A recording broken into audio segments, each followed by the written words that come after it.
ऐकली कधी तुम्ही ही कथा सात बेटांची, ह्या भूमीला साथ लाभली दर्याच्या लाटांची. कोणी म्हणे माया नगरी, कोणी मुंबाई माता, इतिहासातून चला उलगडू आज ही विस्मय गाथा. ही कहाणी अज्ञात मुंबईची. श्रोतेहो नमस्कार.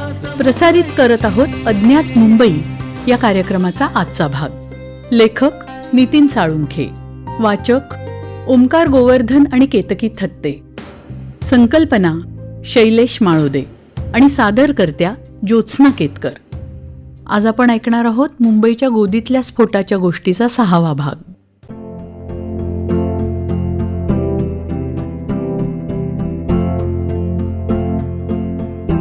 12 एप्रिल 1944ला फोर्ट स्टायकिन मुंबई बंदरात दाखल झालं खरं, पण त्यानंतर बराच काळ काही घडलंच नाही. जहाजावर अत्यंत घातक स्फोटकं आहेत असा साक्षात्कार अखेरीस बंदरावरच्या अधिकाऱ्यांना झाला आणि त्यांनी कामाला सुरुवात केली.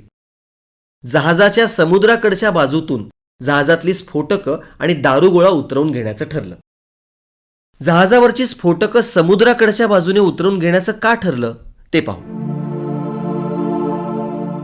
सन 1939 मध्ये जेव्हा दुसऱ्या महायुद्धाला सुरुवात झाली, तेव्हा कोणत्याही प्रकारचा दारुगोळा आणि स्फोटकं कोणत्याही परिस्थितीत बंदरावर उतरवून घेण्यासाठी मनाई करणारा हुकूम जारी करण्यात आला.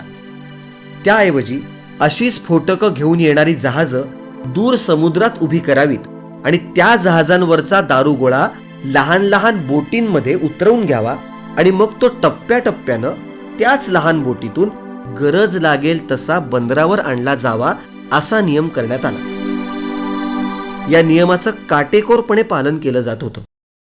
मोठ्या जहाजांवरचा सर्वच दारुगोळा जर बंदरात उतरवला आणि जर त्याचा स्फोट झाला किंवा बंदरावर शत्रूनं हल्ला केला तर मोठ्या प्रमाणावर एकाच ठिकाणी असलेल्या दारुगोळ्याचा स्फोट होऊन बंदराचं किंवा त्या परिसरात असलेल्या इतर जहाजांचं नुकसान होऊ नये याकरता हा नियम लागू करण्यात आला होता. आता या नियमामुळे काही वेळ वाया जात होता, पण तरीसुद्धा सुरक्षिततेसाठी हा नियम अत्यंत आवश्यक होता. पण जसजसं युद्ध जवळ येत गेलं तसतसा हा नियम शिथिल करण्यात आला. वेळच तर महत्वाचा होता, म्हणून स्फोटकं आणणाऱ्या मोठ्या जहाजांना धक्क्यापर्यंत येण्याची परवानगी नंतर देण्यात आली. फक्त स्फोटकं उतरवताना ती धक्क्यावर न उतरवता जहाजाच्या समुद्राकडच्या बाजूला उतरवून घ्यावीत अशा सूचना देण्यात आल्या. तर फोर्ट स्टायकिनवरचा दारुगोळा समुद्राकडच्या बाजूने उतरवून घेण्याचं ठरलं.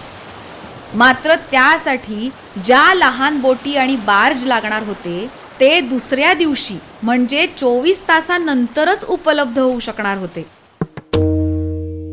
कॅप्टन नायस्मिथ आणि जहाजाच्या फर्स्ट ऑफिसरनं स्फोटकं लगेच उतरवून घेणं गरजेचं असल्यानं ती आधी उतरवावीत असं बंदर अधिकाऱ्यांना परोपरीनं सांगण्याचा प्रयत्न केला. पण तिकडे साफ दुर्लक्ष करण्यात आलं आणि 24 तास थांबावंच लागेल असं शांतपणे सांगण्यात आलं. जहाजावरची स्फोटकं उतरवून घ्यायला उशीर होत होता. ही दुसरी चूक.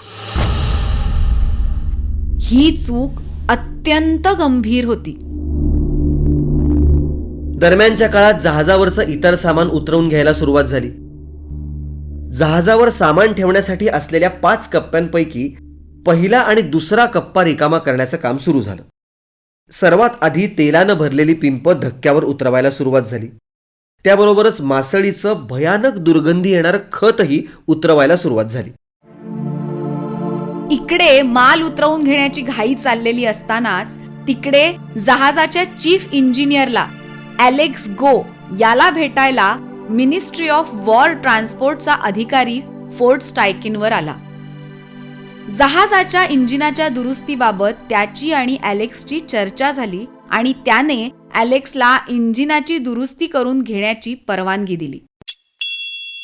परवानगी मिळताच ॲलेक्स आणि त्याची टीम जहाजाच्या इंजिन दुरुस्तीच्या कामासाठी इंजिन रूममध्ये पोहोचली आणि इंजिनाचा एक एक भाग सुटा करू लागली. इंजिन उघडल्यामुळे जहाजाचा आणि इंजिनाचा संबंध तुटला आणि जहाज 1 इंचही पुढे मागे हलू शकण्याची शक्यता मावळली. ही तिसरी आणि गंभीर चूक झाली होती. पण ह्याला चूक म्हणताही येत नव्हतं. ॲलेक्स त्याचं काम करत होता. पुढच्या मोठ्या प्रवासाला निघण्याआधी जहाजाचं इंजिन तंदुरुस्त असणं आवश्यक होतं. त्यासाठी त्याने रीतसर परवानगी घेतली होती. असं असलं तरीही पुढे जे काही घडणार होतं त्यासाठी जहाजाचं इंजिन कार्यरत नसणं ही बाब देखील कारणीभूत ठरणार होती. दुसरा दिवस उजाडला. 12 एप्रिलला बंदरात आलेल्या जहाजावरचा बराचसा माल अजूनही जहाजावरच पडून होता. जहाजाच्या 2 नंबरच्या कप्प्यात असलेल्या सोन्याच्या पोलादी पेट्यांना अजूनही हात लावण्यात आलेला नव्हता. जोपर्यंत रिझर्व्ह बँकेचे अधिकारी जहाजावर येऊन त्या पेट्यांची तपासणी करत नाहीत तोपर्यंत सोन्यानं भरलेल्या 30 पेट्या खाली उतरवता येणार नव्हत्या. काही वेळानंतर रिझर्व्ह बँकेचे अधिकारी बोटीवर पोहोचले. त्यांनी सगळ्या पेट्या जहाजावर खोलून तपासणी केल्याखेरीज पेट्या उतरवून घेणार नाही असं जाहीर केलं. आता पंचायत झाली. रिझर्व्ह बँकेच्या अधिकाऱ्यांच्या म्हणण्यानुसार पोलादाच्या पेट्या जहाजावरच उघडायच्या तर त्याकरता वेल्डिंग मशीन आणावं लागणार होतं आणि जहाजावर प्रचंड प्रमाणात स्फोटकं असल्यामुळं वेल्डिंग मशीनचा वापर करता येणार नव्हता. रिझर्व्ह बँकेच्या अधिकाऱ्यांची मागणी मान्य करण्यास कॅप्टन नायस्मिथ आणि बंदर अधिकाऱ्यांनी यामुळेच असमर्थता दर्शवली. वेल्डिंग मशीनमुळे जहाजावर असलेल्या स्फोटकांचा आणि दारुगोळ्याचा स्फोट होण्याची शक्यता असल्याचं त्यांच्या निदर्शनास आणून दिलं. म्हणून बोटीवरची स्फोटकं उतरवून झाल्यानंतर सोन्याचा साठा असलेल्या सीलबंद पेट्या रिझर्व्ह बँकेच्या अधिकाऱ्यांच्या समक्ष उघडायच्या असं ठरवलं गेलं. पण स्फोटकं उतरवून घेण्यासाठी आवश्यक असणाऱ्या लहान बोटी आणि बार्ज 13 एप्रिलच्या दुपारपर्यंत आलेल्याच नव्हत्या आणि तो धोकादायक माल तसाच जहाजात पडून होता. शेवटी 13 एप्रिलच्या दुपारनंतर स्फोटकं उतरवून घेण्यासाठी आवश्यक असलेल्या त्या बोटी अवतरल्या.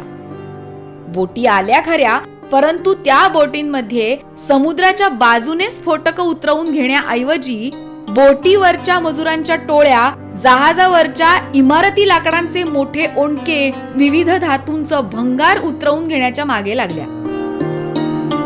भंगार उतरवण्यासाठी आणलेली क्रेन भंगाराचं वजन उचलायला असमर्थ होती. म्हणून नवीन मोठ्या क्षमतेची क्रेन आणायचं ठरलं. पण ती दुसऱ्या दिवशी म्हणजे 14 एप्रिलच्या सकाळी येणार होती. आता क्रेनच नाही म्हटल्यावर जहाजावर माल तसाच पडून राहिला आणि तो दिवसही फुकट गेला.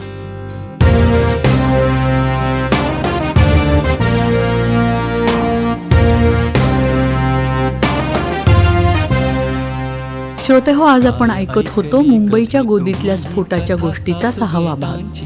उद्या याच गोष्टीचा पुढचा भाग आपण ऐकणार आहोत अज्ञात मुंबई या कार्यक्रमामध्ये. लेखक नितीन साळुंखे, वाचक ओमकार गोवर्धन आणि केतकी थत्ते. शीर्षक गीत समीर सामंत. शीर्षक गीताचं संगीत सुखदा दापके. गायक मंदार पिलवलकर.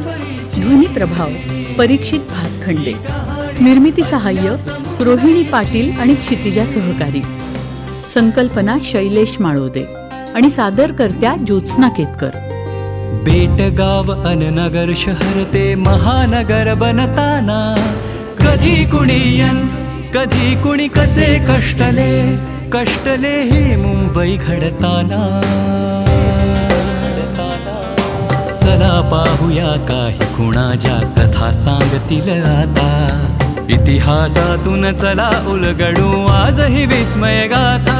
ही कहाणी अज्ञात